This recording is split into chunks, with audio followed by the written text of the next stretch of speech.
হয়তো সামনে যাবে অথবা মৃত্যুবরণ করবে, এর বাইরে কোনো রাস্তা নাই। যদি আমরা জেলে যাই, তোমরা যারা থাকবে তারা আন্দোলন করবে। এখানে যারা আছে তারা যদি জেলে যাও, যারা থাকবে তারা আন্দোলন করবে। যারা বাঁচবে তারা সংগ্রাম করবো, যারা বাঁচবে তারা সংগ্রাম করবো। এই শাহিদ জাহানের বিরুদ্ধে আন্দোলন করবো, সংগ্রাম করবে। আমার আজকে দেখেছেন, আজকে পত্রিকায় আসছে পিচ্চুনার উপরে মানুষকে শহীদ করা হয়েছে। আজকে পত্রিকায় দেখেন, যারা শহীদ হয়েছেন তাদের রুহের মাগফিরাতের জন্য আজকে এই আয়োজন। তারা কেন শহীদ হয়েছেন, তাদেরকে কেন হত্যা করা হয়েছে, তাদের দাবি কি ছিল, এ সম্পর্কে কম বেশি ইতিমধ্যেই আমরা অনেকেই জেনেছি। তারা দাবি করেছেন কোটা বিরোধী আন্দোলন, কোটা থাকবে না। কোটার বিরুদ্ধে তারা আন্দোলন করেছিলেন, দাবি তুলেছিলেন মেধার ভিত্তিতে চাকরি হবে, কোটার ভিত্তিতে নয়। 56% কোটার ভিত্তিতে চাকরি হচ্ছে। চিন্তা করা যায়, কোনো কোনো ক্ষেত্রে দেখা যায় অনেক বেশি। এর কারণটা কোথায়, এর কারণটা কি? একটা ছেলে একটা মেয়ে সারা জিন্দেগি পড়াশোনা করবে, মেধার যাচাইতে যখন সে উত্তীর্ণ হবে, কিন্তু কোটার কারণে সে চাকরি পাবে না, এটা যৌক্তিক কোনো কারণ হতে পারে? এটা হয়। এই কোটা কি? এই কোটা হলো, এই কোটার মাধ্যমে আওয়ামী লীগের সমস্ত সন্ত্রাসীদেরকে প্রশাসনে নিয়োগ দেওয়ার একটা মাধ্যম। আজকে দেখেছেন প্রশাসনের অবস্থাটা কি? সব জায়গায় আওয়ামী লীগ, সব জায়গায় ছাত্রলীগ, সব জায়গায় দলীয়করণ। বাংলাদেশের এমন কোনো ক্ষেত্র নাই যেখানে দলীয়করণ নেই। চাকরির ক্ষেত্রে খোঁজা হয় যে এর বাবা কি করছে, এর দাদা কি করছে, এর তালুই কি করছে, এর খালু কি করে, এর দুলাভাই কি করে।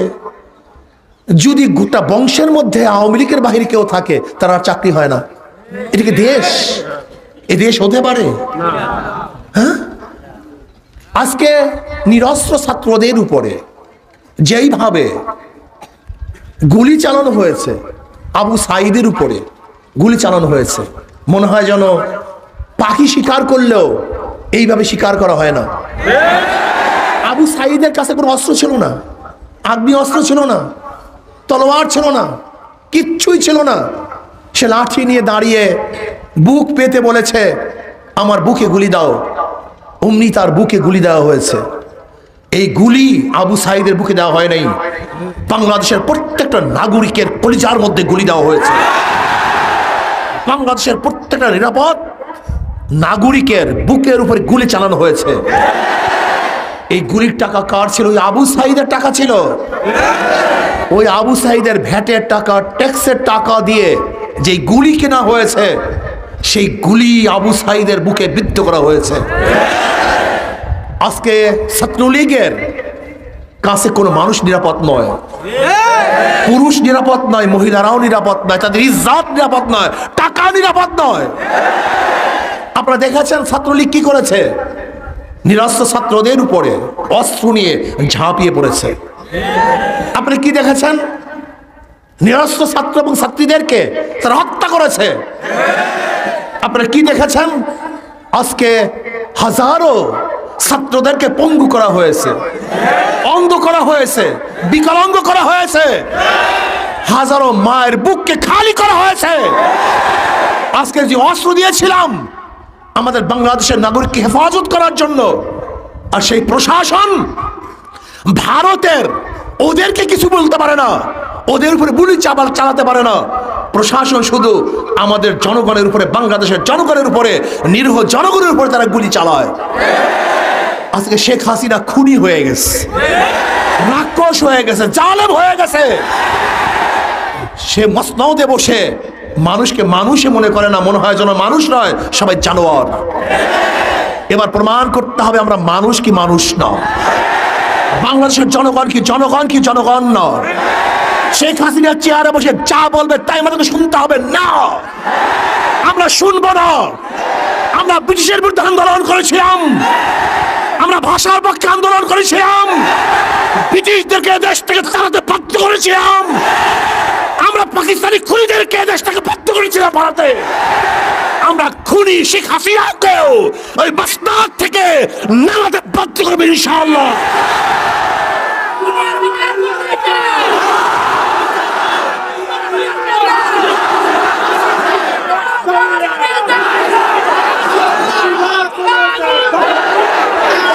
এখন আর আন্দোলন কোন এক গোষ্ঠীর কাছে সীমাবদ্ধ নয়, এই আন্দোলন গোটা বাংলাদেশের জনগণের আন্দোলন, এই আন্দোলন গোটা মাজলুমদের আন্দোলন, এই আন্দোলন জালেমদের বিরুদ্ধে মাজলুমদের রক্ষার আন্দোলন, এই আন্দোলন শাহী ওই সমস্ত জালেমদের শাহী মাস্তাদকে ভেঙে চুরে মাজলুমদের পক্ষে শাসক নির্বাচন করার আন্দোলন।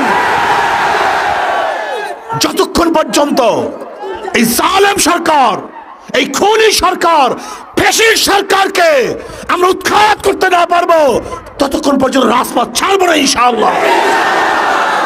প্রিয় ভাইরা আমার, আমরা এমন পর্যায়ে পৌঁছে গেছি, এমন জায়গায় চলে গেছি, ব্যাক করার কোনো সুযোগ নেই, পিছনে যাওয়ার কোনো সুযোগ নেই। তুমি কি জানো যদি আন্দোলন বন্ধ করে দাও, হাজার হাজার মানুষ জেলে ধুকে থেকে মরতে হবে, হাজার হাজার মানুষ গুম হবে, হাজার হাজার মানুষ খুন হবে, ব্যাক করার কোনো সুযোগ নাই। যেরকম তারেক বিন জিয়াদ রহমতুল্লাহ আলাইহি স্পেনে যাওয়ার পরে নৌকাগুলি জ্বালিয়ে দিয়ে বলেছিলেন, হয়তো বিজয় অর্জন করো, শত্রু মোকাবেলা করো, অথবা কাপুরুষের মতো ওই নদীতে ঝাঁপ দিয়ে মরতে পারো, এছাড়া দ্বিতীয় কোনো পথ নেই। হয়তো শত্রুর মোকাবেলা যুদ্ধ করবে, অথবা কাপুরুষের মতো নদীতে ঝাঁপ দিয়ে আত্মহত্যা করবে। ঠিক আজকে আমাদের সামনে যুদ্ধ ব্যতীত, সামনে অগ্রসর হওয়া ব্যতীত, মোকাবেলা ব্যতীত, বিজয় ব্যতীত দ্বিতীয় কোনো পথ নাই। হয়তো বিজয় হবে, অথবা বঙ্গোপসাগরে ঝাঁপ দিয়ে মারা যাবে।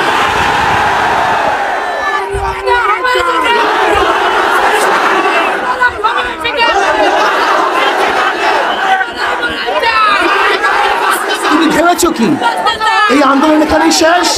না, যদি কোনো অবস্থাতে চুপচাপ হয়ে যাও, রাস্তা ছেড়ে দাও, রাজপথে উঠে যাও, তাহলে সরকার কিন্তু উঠবে না, এবং মামলা শুরু হবে, হামলা শুরু হবে, নির্যাতন শুরু হবে, হাজার হাজার হাজার হাজার মানুষকে গুম করা হবে, খুন করা হবে, পঙ্গু করা হবে। সেই সময় আসতেছে ডু ডাই, ডু ডাই, হয়তো সামনে যাবে অথবা মৃত্যুবরণ করবে, এর বাইরে কোনো রাস্তা নাই। যদি আমরা জেলে যাই, তোমরা যারা থাকবে তারা আন্দোলন করবে, তারা যদি জেলে যাও, যারা থাকবে তারা আন্দোলন করবে, যারা বাঁচবে তারা সংগ্রাম করবো, যারা বাঁচবে তারা সংগ্রাম করবো, এই শাহী জালেমের বিরুদ্ধে আন্দোলন করবো, সংগ্রাম করবে। আমার আজকে দেখেছেন, আজকে পত্রিকায় আসছে, আজকে পত্রিকায় আসছে বিচ্ছুনার উপরে মানুষকে শহীদ করা হয়েছে। আজকে পত্রিকায় দেখেন, পত্রিকায় দেখেছি। অথচ আপনারা জানেন এই পত্রিকাগুলি সম্পূর্ণ সরকারের দালালদের পত্রিকা। সরকারের দালালের পত্রিকার মধ্যে যে 20 জন মানুষের শহীদের ঘটনা চলে আসে, তা কত মানুষ মারা গেছে আমি জানি না। যদি মানুষ মারা যায় একজন, সেখানে পঙ্গু হয় কতজন, আহত হয় কতজন। আজকে হাজারো মানুষ আহত হয়েছে, চিকিৎসা করতে পারে না, হসপিটালে গেছে চিকিৎসার জন্য, সেখানে ওই ছাত্রলীগের ডাকাত এবং গুন্ডারা, খুনিরা সেখানে আক্রমণ করেছে, চিকিৎসা করতে পারেন, সেখানে অ্যারেস্ট হয়, তাদেরকে জেলবদ্ধ করা হয়ে অবস্থায় আজকে হাজারো মায়ের বুক খালি করা হয়েছে, হাজারো আমার বোনকে বিধবা করা হয়েছে, হাজারো বাচ্চাদেরকে এতিম করা হয়েছে, হাজারো মানুষ আজকে কবরের মধ্যে চলে গেছে। আবু সাইদ আজকে দুনিয়ার মধ্যে নেই। নরসিংদীতে আমাদের ছাত্র আন্দোলনের ভাই শাহাদাত বরণ করেছে গতকালকে। এই শাহাদাতের রক্তের বদলা না নেওয়া পর্যন্ত শপথ করো কেউ রাস্তা ছাড়বো না। ইনশাআল্লাহ রাস্তা ছাড়বো না, মরবো, রাস্তায় মরবো, কুকুরের মতো সিঙ্গারের মতো গর্ত মারা যাবো না। ইনশাআল্লাহ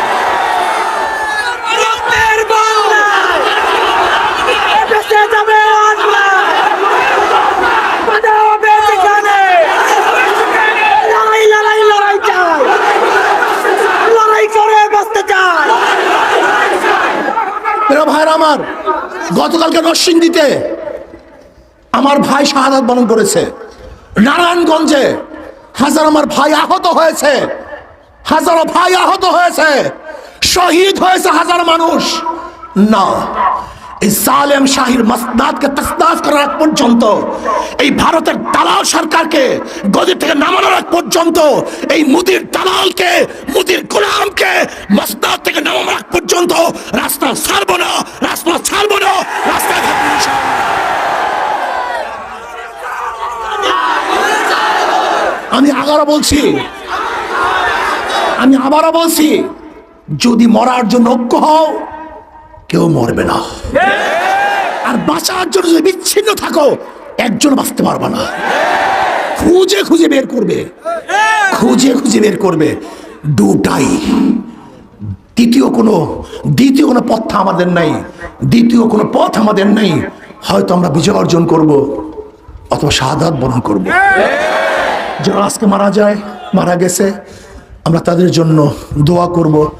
আল্লাহ পাক তাদের জিন্দেগির সমস্ত গুনাহ খাতা মাফ করে দেন। আল্লাহুম্মা আমিন। রব্বানা যালামনা আনফুসানা ওয়া ইন লাম তাগফির লানা ওয়া তারহামনা লানাকুনান্না মিনাল খাসিরিন। রব্বানা আতিনা ফিদ দুনিয়া হাসানাতাও ওয়া ফিল আখিরাতি হাসানাতাও ওয়া কিনা আযাবান নার। আল্লাহ আমাদের গুনাহ খাতা মাফ করে দেন, গুনাহ থেকে বাঁচিয়ে থাকার তৌফিক দিয়ে দেন। আল্লাহ আপনার জমিন, আপনার হুকুমত, ইসলাম হুকুমত কায়েম করে দেন। ইসলাম হুকুমতের জন্য সাহাবায়ে কেরামদের নমুনায় সহিহ জাদ্দোজাহাদ করার তৌফিক দিয়ে দেন। মাওলানা এই আন্দোলনকে আপনি কবুল করে নেন। আল্লাহ যারা শহীদ হয়েছে তাদের জিন্দেগির সমস্ত গুনাহ খাতা মাফ করে দেন। আল্লাহ যারা শহীদ হয়েছে আপনার জিন্দেগির সমস্ত গুনাহ খাতা মাফ করে দেন। তাদের কবরকে জান্নাতের বাগিচা বানায় দেন। আল্লাহ যারা আহত হয়েছে জলদি সুস্থ করে দেন। আল্লাহ যে যে অবস্থায় আছে সবাইকে আপনি শান্তিতে রাখেন, হেফাজতে রাখেন। আল্লাহ জালেমের বিরুদ্ধে আন্দোলন করার তৌফিক দিয়ে দেন। আল্লাহ জালেমকে আপনি হেদায়েত দিয়ে দেন। যদি ওদের কপালে হেদায়েত না থাকলে নমরুদ, ফেরাউন, সাদ্দাত আমাদের ধ্বংস করে দেন। ইসলাম মুসলমানদের হেফাজত করেন। এই কাফেলা আপনি কবুল করে নেন। রব্বির হামহুমা কামা রব্বায়ানি সগীরা। সাল্লাল্লাহু তাআলা আলা খায়রি খালকি মুহাম্মদ ওয়া আলিহি ওয়া আসহাবিহি ওয়া আজওয়াজিহি ওয়া আতবাইহি আজমাইন ওয়ারহামনা মাহুম বিরহমাতিকা ইয়া আরহামার রাহিম।